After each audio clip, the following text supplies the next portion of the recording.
Hello and welcome to the Full Send F1 podcast, where two Nicks talk confidently about stuff we don't fully understand. I'm Nick. And I'm Nick. Let's go! Hello, mate! Yeah. Done it at the same time. There we go. Nicholas. How we doing, mate? You alright? Really good. We're back. We're back. Sorry, guys. We've been away doing other shit, focusing on other shit. But we're back. It's busy, right? Life stuff. Yeah. Shouldn't get in the way. This is life. Yes, this is our life. This should be our life, really, to be fair. Formula One life.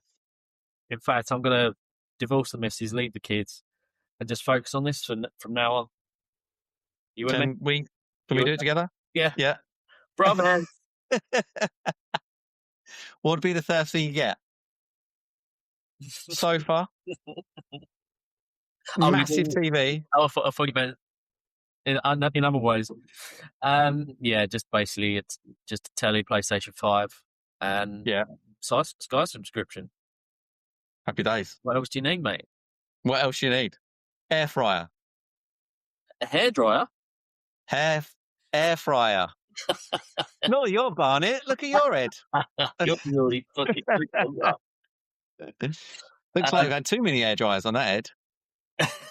It's thinning a little bit. Whooshy. What are we going to do with an air fryer? It's a silly. Well, that's what you need to cook, mate. That and a microwave. Oh, right. Job done. Okay. Job done. Can't live on Chinese, Indian type. Yeah, no. It would definitely be a lad's pad. Yeah, definitely. No ladies allowed. We can dream. We can all dream. We can only dream. How's things, though? Have you been keeping up with the F1? Always. That's what I like. Always keeping up, always looking, always seeing what's happening. Loads has happened. Loads. I mean, we won't go on about it. Not all of it. No. So today we're going to focus on the Monaco review. Yeah. And then we're going to preview Barcelona this weekend. Barcelona. But Monaco, what a race. Well, you say what a race. What an event. Well, don't get me started, Nick. Don't get me started on Monaco, mate. I've been saying... This is why we haven't podded in ages. He's just angry. He's absolute effing shite from a fan's perspective. All right? Now, you can say all you want. You can call me all the names under the sun, all our followers. I think it is stupid. It's a stupid race. It needs to be removed. The sooner the better. It is boring. The only reason it's entertaining is because of all the penalties and the crashes. I mean, and sometimes they don't even crash. I mean, it's just boring. You know who's going to win it. The person that starts the best is going to win it. All right. I'm not going to say who starts first because, obviously that's not always the case. But whoever's out in front on the first lap, unless they have a shit car or they put it in a wall, they are going to win the race. And that is not racing, in my opinion. There we go. Wow. It's come out strong. It's only because you haven't been, because we're poor. Yeah, that's the only reason you're saying that. That's the only race I want to go to. You see, it looked amazing. Like, it's the first time I've ever seen it that busy. Like the drone shots that they were having from up above of the whole kind of Monte Carlo, just the boats, the people, loads of social media this time, way more than I've ever seen before. So you got a bit more of an insight into Monaco after the race, before the race, what to do, where to go, the fan point of view. So that was kind of nice. But we've been to races, and if you just get one spot and you're just like kind of watching them go by, that's kind of a painful watch because you don't get the expanse of a corner or speed. You're just there for the environment. But if you're watching on a boat, or if you're a guest on a boat, best time of your life. Well, of course, happy days. Maybe not for you. You don't like boats, do you? Boats. But yeah, I can hate them. I had a boat from a stag do. You didn't go on it. Did anyone else? It was just me and the captain. Good, isn't it? Yeah, yeah. Captain Morgan, I think his name was. Yeah, so I agree with you in all of that. It is a spectacle. It is the rich person's playground. But for the normal people like us that can only maybe go to one race a year, sitting at home watching it on a telly, even then, when you've got all the view that the presentations offer, all the cameras, all the angles, it still is very boring. I mean, it's just a pointless race. I just don't get it. And I know the drivers love it. You know, most of them live out there.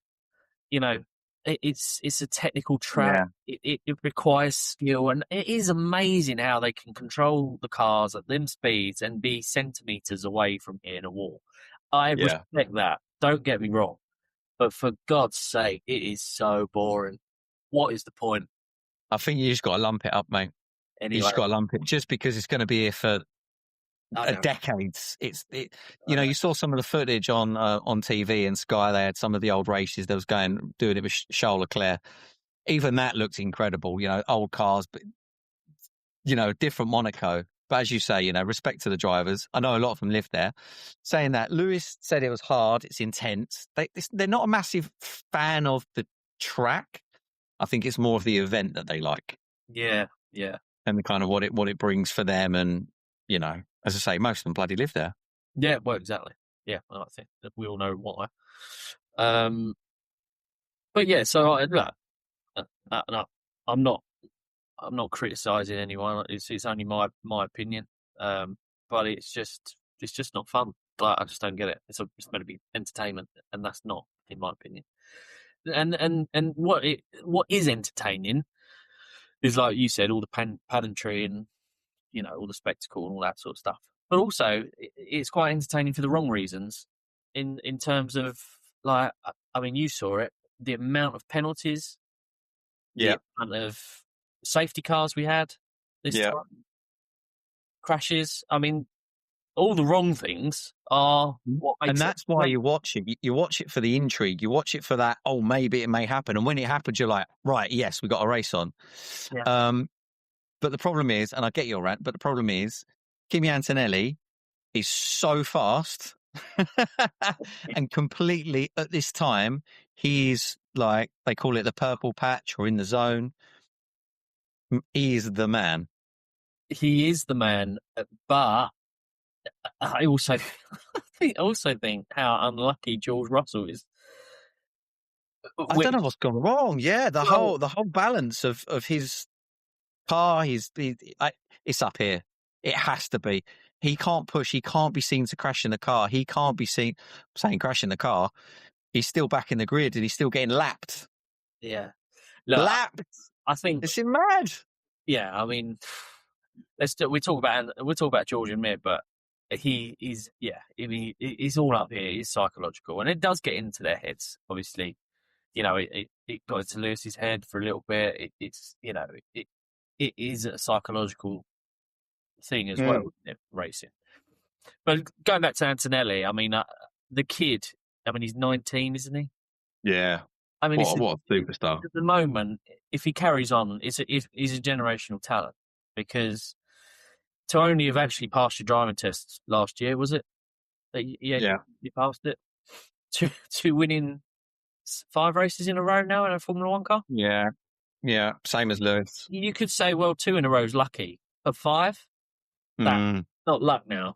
But he has got the car. He has got the car underneath him, which is the best car. But again, like it was in the news that they haven't got the best engine. So this whole ratio conversation that they had before. Yeah, that is baffling. Technically, them and Ferrari have got the same engine. So what else have they got? Apparently Ferrari have got a great chassis. But Mercedes, again, it's just another level. And I think when Mercedes get a rule change as they have, and they did in 2014 when the new hybrids came in, Lewis absolutely smashed it. And, you know, this could be Kimi. it will be Kimi's year. I don't think anyone can catch him, not in this short space of time, because they will grow. They will get that car and they will grow with it. The rest will try and catch up, but they won't catch up this much. The only guy that can catch Antonelli is George Russell. He's Russell. And we saw it last season with Piastri and Norris. Piastri was out on his own. Like, I think he'd won 5 in a row, hadn't he? And then all of a sudden, something happened, got in his head, couldn't get a result for love nor money. And Norris went on, and obviously history's history. But going back to Mercedes and what you said, how fast Antonelli is. Well, according to the FIA, they're not fast. They're not the fastest car. They're obviously the second fastest car, Red Bull, apparently. And I read a bit about this, and there's actually no reason. So they don't put out a reason on how they determine who's fastest, just so that teams don't try and. Of course, yeah, makes sense, right? There's the technical aspect is hidden. Try and pull the wool over the FIA eyes. Yeah. So anyway, Red Bull's the fastest, followed by Mercedes, followed by Ferrari, and so on and so on. So all the engine makers, if you want to call it that. So obviously Red Bull have created their own engine, and it was really like, I think they were just one. I don't know how they do it, but I think I read it was like Mercedes was just like one or 2 points behind them. So now they're allowed one upgrade for the rest of this season, engine upgrade. Yeah. Ferrari and Honda, and the other engine, I can't. Who's the other engine? So you got Ferrari, Honda, Red Bull, Mercedes, Ferrari, Mercedes, Ford. Oh, Ford and Honda. Yeah, is that the four? So, right? So the other engine makers, they all get 2 upgrades for the rest of the season, engine upgrades. So make of that as you will. Obviously, look, Verstappen didn't get off the fucking start line. That was the disappointment. That's what needed to happen. If he would have got off the line, I think it would have been a different story. Max is he is a genuine generational talent. Oh, yeah, without doubt. Yeah, I agree with that. But again, being Monaco, he probably would have just followed Antonelli around the track for the 78 laps. He's too clever, man. He's so clever. His IQ is off the charts. Yeah. And he's brave. Yeah, I mean, you never know. And he's brave. But what he needs, I mean, we won't talk much about Max, he didn't do anything. But what he needs is someone basically to stick with him, and then for him to crash into someone. So say like Norris, they're coming into a corner. 9 times out of 10, the other driver often shits themselves or backs out, or Max does something and they have to come off the line. They just need to come together. And Max be like, okay, next time he's not moving, so I'm going to have to change the way I think next time I race him. But no one does it. Everyone just kind of moves a little because they know it's Max. They don't want to crash. Yeah. They don't want to be seen to be out of the race. But that's what Max needs to happen to Max. But yeah. Yeah. I mean, shame he didn't get off. Real shame. But again, but then Red Bull haven't been the most reliable car on the track either. So you could, he might have been second, but 30 to 40 laps. He might have retired. But Hadjar had a good race. He came third, supposedly.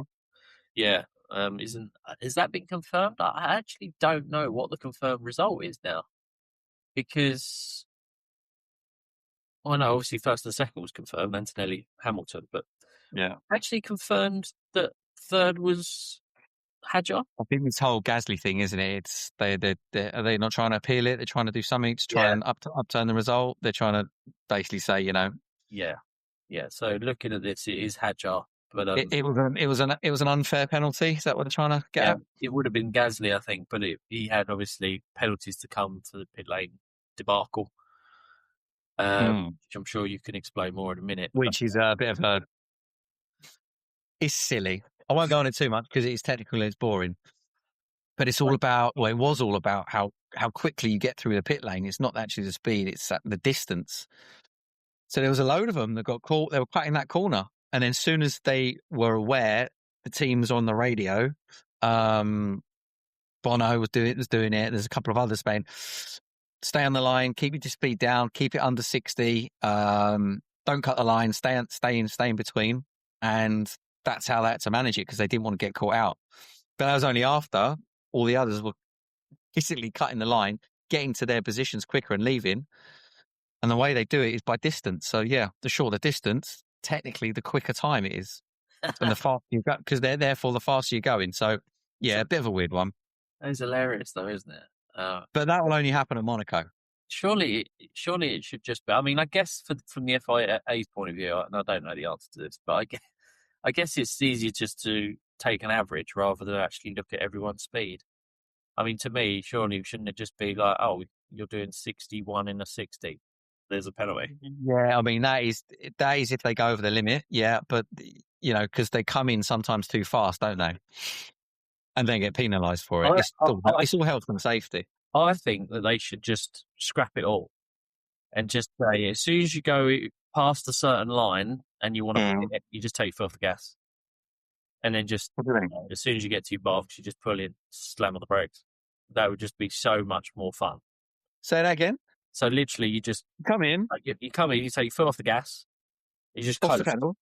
Yeah, just off. Just what happens if you're at the other end? I'm pulling through Come on. Yeah, right. You don't even make it. Who's last? Just blue Cadillac. Oh, he's still trying to get down the lane. But that'd be more fun, wouldn't it? You see all the mechanics diving out of the way. That'd be hilarious. I did see something incredible the other day. It was an Ayrton Senna clip. And this is when they had no rules, like no more helmets in the pit lane. Yeah. And I don't know what he's doing, but he starts outside of the pit lane. Cameras are kind of on his side. Someone tells him to go, and he absolutely nails it. Third, fourth, fifth, right down the pit lane, full tilt. Really? I don't know if it was a test. I don't know. It doesn't seem it was like a real kind of race, but zero rules. And it just looked carnage. It looked absolutely fucking insane. And it's not so long ago they had all the pit rule, I'm going to say it's 90s, really pushed me for a date. I don't know. But when they started implementing all the rules, the health and safety of the hats and stuff, the helmets and the fireproof, when they were refueling, used to burst in flames. Yeah, God, I've seen that's what, in a way, that's kind of why you watch it. You watch it for the crashes, drama. Yeah. Or you used to. It's better now, I have to say. Yeah, of course. Obviously, it's got to be now, isn't it, really? So what else were the big topics? What else happened? Leclerc. So, what stinker. I feel sorry for him.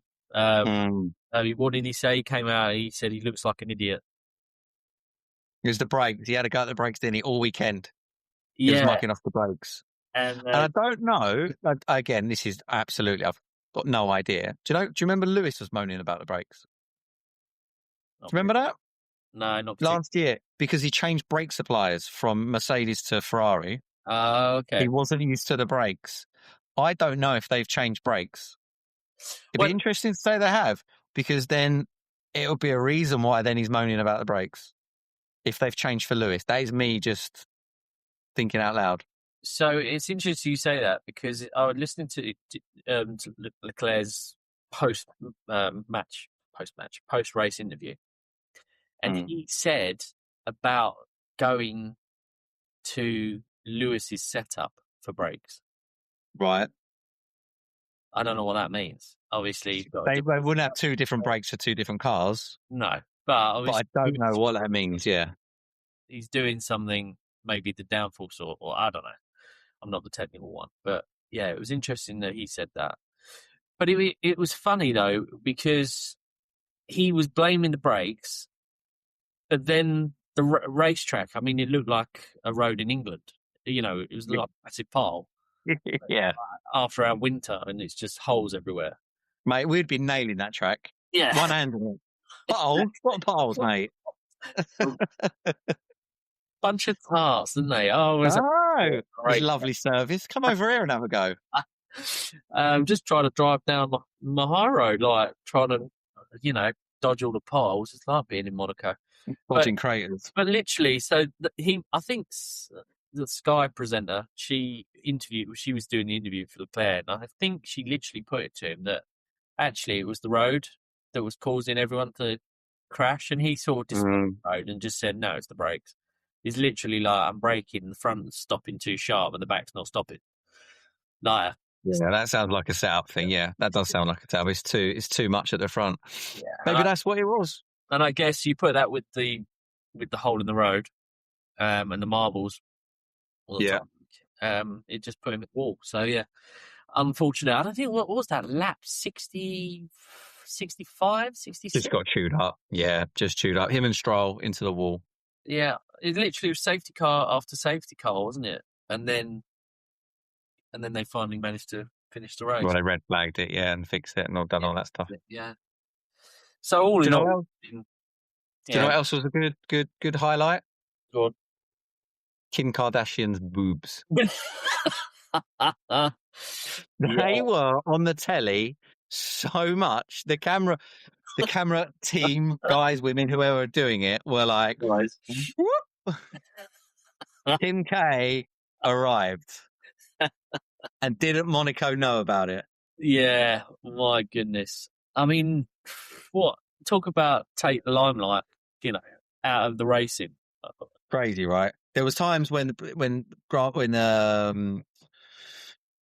qualifying was going on. There was times where the race was going on. Just look at Kim Kardashian.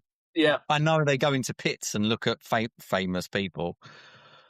I mean, I couldn't think of anything, I'm sure she's a lovely girl, but I've got no time for Kim Kardashian and her exploits and her shenanigans, let's say that. The fun bags. No, I just literally, no. Got no interest. No interest in beautiful women. So yeah, I don't know. I mean, Lewis Hamilton, Kim Kardashian. I mean, global stars, right? Let's team up. What's their net worth? What do they talk about? Their dogs.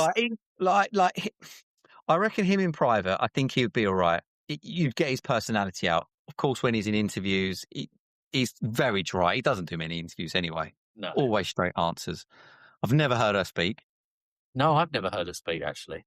Apart from reality TV. I'm gutted Martin Brundle didn't get an interview.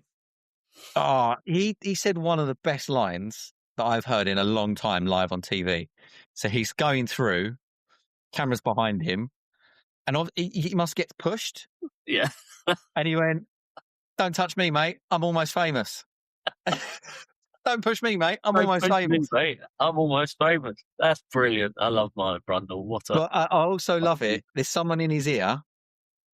Because it must say a little bit like me. There's loads of celebrities out there now, right? And famous people and sports people, all different types of sport. I haven't got a clue who they are. Yeah. And he's obviously got someone in his ear going, that's John Briggs over there. He does motorsport. He does football. He does this. Does musician. And he's just like, oh, John, yeah, Martin Brundle. He's got no idea who these people are. It's so awkward sometimes, isn't it? It's so cringe. And you can almost tell. You can almost tell that he's like, yeah. So, what team you with? Yeah, he's got his standard lines for each one. And I just love the way he ends an interview as well. It's literally like, I've got to go now. Yes, mate. But they all know what he's there for. He's so famous for it. Yeah. Brilliant. Well, he's famous to the people that watch Formula One. To the people who don't watch Formula One and these celebrities just turn up, they're like, no, not doing interviews. No. Yeah, he's probably the best interviewer and the most knowledgeable and the most recognised on the grid. Yeah. And they go, no interviews. No, not today. Oh, brilliant. He's just so funny. It is great. It's great television. Yeah, it's actually better than the Monaco Grand Prix. There we go. Okay. This weekend then. What we got to look forward to? Back to back. Yes. So Barcelona starts Friday. Yeah. Practice 1, 12:30 for UK viewers. Mm-hmm. And then qualifying Saturday, 3:00, and the race Sunday, 2:00 for UK. Very good. And I think this is the proper leveler. Forget Monaco. They've all practiced here. I mean, I can't tell you probably how many laps they've done between them on Barcelona. All the testing, just general kind of, being a Formula 1 driver around Barcelona is quite an iconic track for them. So they know the track. The teams know the track. They know the setups. So this will be the real, benchmark for everyone. See where you're at. And to be honest, Kimi's going to be ahead I can't see anyone crawling back. I think again, George's head has gone. It has at the He moment. I can't mean, make a mistake. he's even come out and said that he doesn't really know where his head's at the moment. He said it's all over the shop, I think. Yeah, he needs that confidence. He needs to do something. He needs that get in the zone again to try and pull it out of the bag. And he tried to put it back on Kimi, saying it's Kimi's to lose. And that's what you got to do. You got to get it in his head. Yeah, you got to get in his head. He's young. He's naive. He's not going to be ready for psychological games. But George has got to back at him. On the flip side, that is a massive positive for him. Yeah, it could be. It could well be. Because he doesn't have to think about it. He's just thinking about, it's my second year in Formula One. I'm doing good. They've kept me on. They like me. My mate Toto, my daddy, he's up, giving me cuddles on the podium. So he's in, he's in a good spot. So you try and get in my head. Go on then. Yeah. Fair enough. I mean, yeah, it is all Mercedes, isn't it, to lose, to be honest. You can't see anyone pipping them. Ferrari, they're close though, right? Yeah. They're so close. The thing is, as well, Ferrari have got, in my opinion, two of the best drivers on the grid. Yeah. Well, I think there's so little between them, but yeah, they are very good drivers. I think Leclerc is a very good driver. I think he's probably. I think the best drivers on the grid, in my opinion, are obviously Max Verstappen, Lewis Hamilton. Leclerc is probably one of the most experienced as well. Obviously, talking about experience, you've got Nico Hulkenberg still on the track, Perez, Bottas. I'm not talking about them. I'm sort of talking about the ones that are in decent cars. And I think Leclerc's up there. I think he's top three, top four. So if they can get the upgrades and they can get their car, and it's only going to be another, I'd say, 20%. And they're up there with Mercedes. I really do. And it's just... do you know what? In probably Formula One terms, it's probably not even that. Well, the thing is, though, they need what? Realistically, 500ths, so half a second, to be 0.1, 0.2 ahead of a second ahead. Yeah. So they've got to get the gap, which is, say, 300, and then they need the gap. But that is just, in Formula One terms, like it's an astronomical kind of, like, how do you get that? And maybe that is the engine, maybe these ratio things, which they are changing, I think. After the break, they have to kind of go back to whatever the ratio was before. Mm-hmm. I think that's still a thing, and they get their engine upgrade as well. Yeah, and that's the key. But the problem is Mercedes also get an engine upgrade. So that's the point. Yeah, so it just levels itself out, doesn't it? They just keep upgrading. It's almost like you hope, or Ferrari were probably hoping that Mercedes were going to be the fastest, so that they didn't get an engine upgrade. But you say that you can't rule out Red Bull because look, Verstappen, I know a completely different track. But 100%. Well, whatever you're going to say, I'm going to agree with you. Oh, you are, yeah? I know. I think I know what you're going to say. Go on. I was just going to say Verstappen qualified second. Exactly. Right. Super talented, got a good car underneath him. Even Hadjar was up there. Yeah, exactly. So, I mean, I don't know what sort of car or, how they're going to handle Barcelona. It's certainly a more racing track. You think for a Red Bull are going to be fast in the corners and Mercedes fast on the straights. I don't know. It could be closer than we think. Maybe qualified. I'm talking about. But again, even if you have, I don't know, Antonelli pole, Verstappen second, and Lewis third, you cannot see Antonelli losing it. Can you? They're so good. They're such a good car. Exactly. The thing that caught me, and they've done it really well now. They've obviously sorted it. Are the starts. Yeah. So Ferrari have lost all that advantage at the start. Yeah. All the teams are bang on it now. They know exactly what they're doing. They've sorted out the clutch. They've sorted out the kind of start procedure for them. Antonelli, all restarts was on fire. Yeah. I actually thought he would have messed up one, and then that would have been game over. But he didn't. He nailed it. He took on the pressure, knows what he's got to do, and absolutely delivered. Yeah, exactly. So Yeah, looking forward to Barcelona. I think obviously we talked about Mercedes and Ferrari and Red Bull. Midfield, we need to. I suppose we haven't really touched on that, but midfield No. at the moment is quite interesting. Well, Unfortunately, it's McLaren, isn't it? They start the midfield. They're the yeah, stars. They're the front runners of that. yeah. Don't think they're too far off the other big three. I just don't. I just can't see it. I just can't see them getting where they need to be to compete for second and third because they're way off first. Yeah. Um, obviously they've got two good drivers as well. Obviously Norris world champion. Oh, mate, outstanding drivers, like Formula One world champion.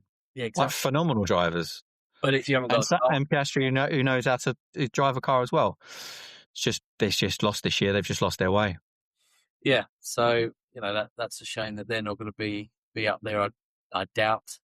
I think Alpine's still about there. I think they're there or thereabouts. I think I kind of tipped Alpine to be kind of up there early in the year.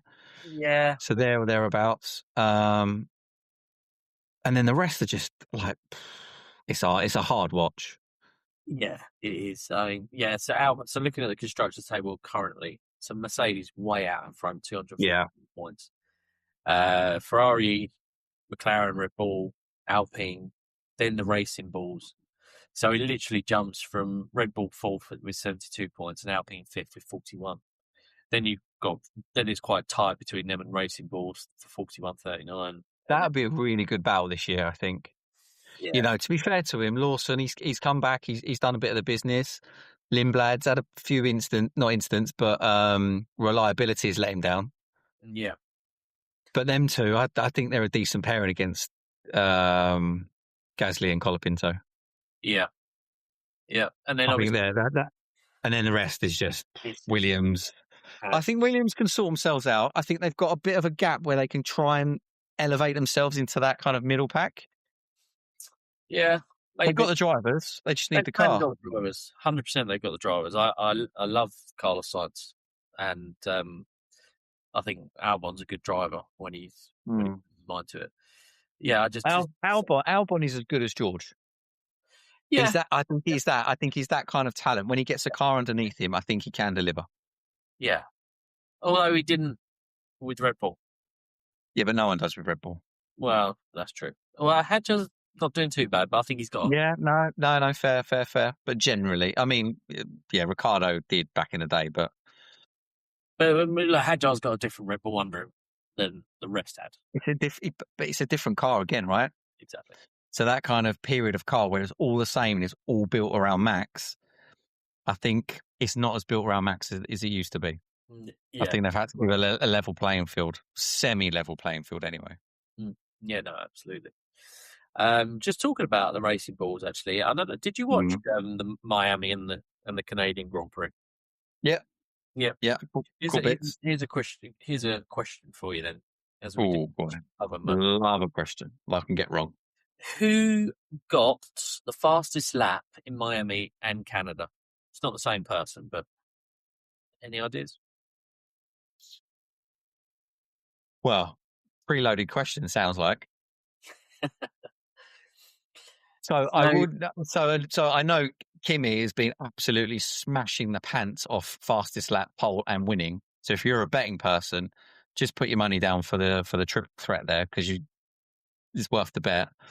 But yeah, go on. What's the loaded question? Sorry, you know what? I've just absolutely cocked that right up. I've been looking at raw and unedited, people. Raw and unedited. I'm pretty sure Antonelli's been on fire for all of those races. Literally just looking at the fastest lap, and then I realised I'm not. I'm actually looking at the fastest pit stop. That's a good. I still like that question. Well, okay, so what I was actually meant to ask you was who got the fastest pit stop in the Miami and Canada Grand Prix, and it was actually leading on from what I said earlier. It was the Racing Bulls. Yeah. Arvid Lindblad and Liam Lawson. Which nice. Is what I thought was the fastest lap. Sorry, guys. I'm so useless. Such a noob. But the fastest lap, yeah, you're right. Take out the second O. Yeah. That's what you are. Yes, you're right. Antonelli's killed it. Basically, Antonelli's got fastest lap for Monaco, Canada, Japan, and China. Who do you reckon got Yeah. it? Miami. Oh. Who was doing well, Miami? Max? I'll give you a hint. They drive an orange car. I'm colorblind. 50-50 chance of getting it right. Go. Flip a coin. Heads. Heads is Lando. Yes. Lando That's it. Norris. There you go. Anyway, yeah, but as I cocked up my piece then, I was actually talking about the Racing Bulls, but yeah. So No, yeah, they're doing well. Young team. I think they're good. I think it's the best they've had in a long time. yeah, Best pairing anyway. yeah, absolutely. Okay, good. So yeah, we're looking at Barcelona. Barcelona. Yeah, so yeah, we're gonna watch it Sunday. We'll have a little look, won't we? There's also a very big sporting event on happening as well, so we'll have to kind of What's that? share our time. What's that? It's a little tournament happening in America. The Americans. They call it soccer in Soccer. America. Oh my god! They love it. They call it soccer, and I don't know where soccer comes from, but it's the World Cup. Just sorry that we're talking about football, but while we're talking about football, I saw something quite funny in the news the other day. Or was it social media? Might have been social media, so I apologise for that. But Go on then. it was a video of the England match against New Zealand. And so, typical American fashion. So the proper English fans there, and they were singing their songs, chanting like we normally do. Yeah. And then the other stand that was full of supposedly English fans, but American English fans, tried to start a Mexican wave. And all the proper English fans started chanting and abusing all the other English fans, calling them absolute names, and everything, sticking their fingers up, flipping them the bird. It was just so funny. I can't remember the chant. I'm not going to do it on here, but You're not very good. You're not very good. Yeah, it was just like, and they literally refused to do the Mexican wave, so it literally just died after about 5 seconds. Yeah, they don't get it over there. I've seen a couple of clips like where there's English fans in bars and pubs and like singing like 10, 20, 30 minutes, and there's like just people drinking around them going, what the fuck is going on? What is this carnage? Yeah. Oh, it'd be so good to be out there though. It would be. Love to be out there. It'd be unbelievable, like in terms of like the event and what's going on. But yeah, we'll be watching it, keeping an eye, and then we'll get onto the Formula One as well. Absolutely. All right, good chat with you, Nick. Mate, got to do more of it. So we'll see you next time on Sunday. Yeah, Sunday evening. And we'll do a review of the Barcelona Formula One Grand Prix. Absolutely. Good. Looking forward to it. Okay, mate. Nice one, mate. Take care. I'll speak soon. Adios.